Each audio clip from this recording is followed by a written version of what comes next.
Hello friends, cooking with Umadevi ఛానల్కి స్వాగతం సుస్వాగతం. ఈరోజు మనం వంటగదిలో సునాయాసంగా దొరికే పెసరపప్పుతో ఈజీగా సూపర్ టేస్టీతో పాయసాన్ని తయారు చేద్దాం. రెగ్యులర్గా చేసుకునే పాయసం కాకుండా ఈ పెసరపప్పు పాయసాన్ని ఈసారి గణేష్ పూజకి తప్పకుండా ట్రై చేయండి. ఈ హెల్దీ పాయసాన్ని తయారు చేసుకోవడానికి ఒక కుక్కర్ని తీసుకుని అందులో ఒక చిన్న కప్పు బియ్యం వేసుకోవాలి. ఒక కప్పు బియ్యానికి 2 కప్పుల పెసరపప్పుని తీసుకోవాలి.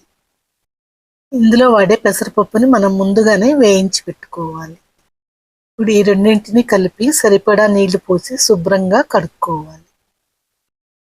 కడిగి నీళ్లు వంపేసుకున్న తర్వాత ఒక కప్పుకి 2 కప్పుల నీళ్ల కొలతతో మనం 6 కప్పుల నీళ్ళని కొలిసి ఈ గిన్నెలో పోసుకున్నాం. ఇవి ఇప్పుడు కుక్కర్లో పోసుకోవాలి. ఇప్పుడు ఈ మొత్తాన్ని నీళ్ళల్లో బాగా కలుపుకోవాలి. ఇప్పుడు కుక్కర్ మూత పెట్టి 2 విజిల్స్ వచ్చిందాక హై ఫ్లేమ్లో ఉడికించుకోవాలి. అదే లో ఫ్లేమ్లో అయితే 1 విజిల్ వస్తే సరిపోతుంది. ఫ్రెండ్స్, నా వీడియోస్ మీకు నచ్చినట్టయితే ఛానల్ని తప్పకుండా సబ్స్క్రైబ్ చేయండి. అలాగే లైక్ ఇంకా కామెంట్ చేసి మీ ఫ్రెండ్స్ అండ్ ఫ్యామిలీ మెంబర్స్కి షేర్ చేయండి. ఇప్పుడు కుక్కర్ విజిల్ వచ్చేసింది. దీన్ని పక్కన పెట్టుకుందాం. ఇప్పుడు స్టవ్ మీద బాండి పెట్టి నెయ్యి వేసి కాగిన తర్వాత కిస్మిస్ని వేయించుకోవాలి. తర్వాత ముక్కలు చేసి పెట్టుకున్న జీడిపప్పు మరియు బాదం పలుకులు కూడా వేయించుకోవాలి.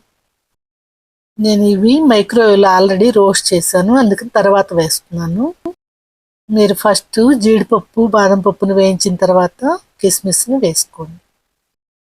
ఈ మొత్తం సన్నటి సెగ మీద నెయ్యిలో లైట్ బ్రౌన్ కలర్ వచ్చిందాకా ఫ్రై చేసుకోవాలి. ఇవి నెయ్యిలో అలానే ఉంచేసుకోవాలి. ఇప్పుడు మనం కుక్కర్ మూత తీసి చూద్దాం. ప్రెషర్ తీసేసి మనం కుక్కర్ మూత తీసి చూస్తే ఇలా ఉడికింది. దీన్ని గెరెట్తో మనం కలుపుకోవాలి. అన్నం పప్పు మెత్తగా ఉడికిపోయాయి. ఇప్పుడు ఇందులో 1/2 లీటర్ పాలని చిక్కగా కాగబెట్టి ఉంచాను. ఆ పాలని ఈ పాయసంలో పోసుకోవాలి. ఈ చిక్కటి పాలలో ఈ మొత్తాన్ని కలిపి ఉడికించుకోవాలి. అడుగును మాడకుండా మధ్య మధ్యలో కలుపుతూ ఉడికించుకోవాలి.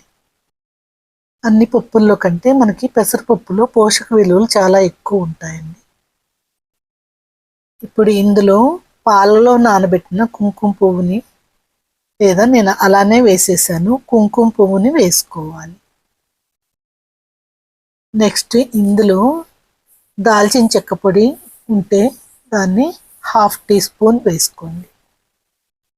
ఇంకా పంచదారతో మిక్సీలో గ్రైండ్ చేసి పెట్టుకున్న యాలకుల పొడిని 1/2 టీ స్పూన్ వేస్తున్నాను. ఈ మొత్తాన్ని పాయసంలో కలుపుకోవాలి. దాల్చిన చెక్క పొడి బాగా కలిసిందాక గరిటెతో కలుపుకోవాలి.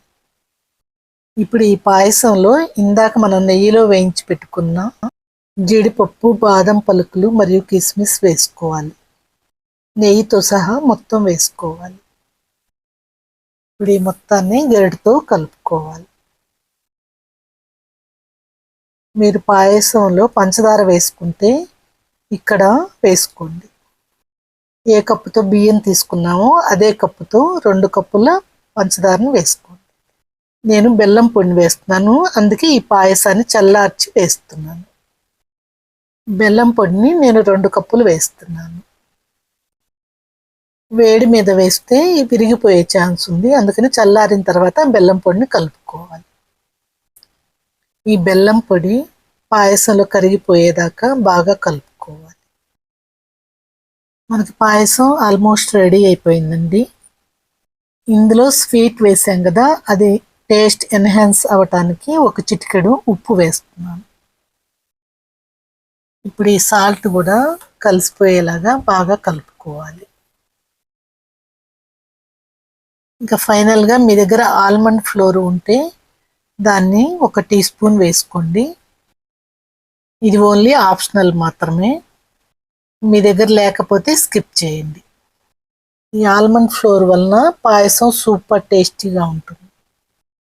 అంతే ఫ్రెండ్స్, ఎంతో ఈజీగా మనకి పెసరపప్పు పాయసం రెడీ అయిపోయింది. ఇది చల్లారే కొంది ఇంకా గట్టి పడుతుంది. ఈ పాయసాన్ని మనం గట్టిగా చేయకూడదు, సెమీ సాలిడ్ స్టేట్లోనే ఉంటుంది. ఈ పాయసం మీద మీకు ఇష్టం వచ్చిన నట్స్తో సర్వ్ చేసుకోండి. పోషక విలువలు అధికంగా ఉన్నటువంటి పెసరపప్పుతో సునాయాసంగా పాయసాన్ని మనం తయారు చేసుకున్నాం. ఇది టేస్ట్లో కూడా ఎక్కడా కాంప్రమైజ్ అవ్వదు, చాలా టేస్టీగా ఉంటుంది. మీరు పాయసం క్వాంటిటీ ఇంకా ఎక్కువ కావాలనుకుంటే 1 కప్పు బియ్యానికి 3 కప్పుల పెసరపప్పు కూడా ట్రై చేయొచ్చు. రెగ్యులర్గా నేను అలానే చేస్తుంటాను. Thank you for watching my video.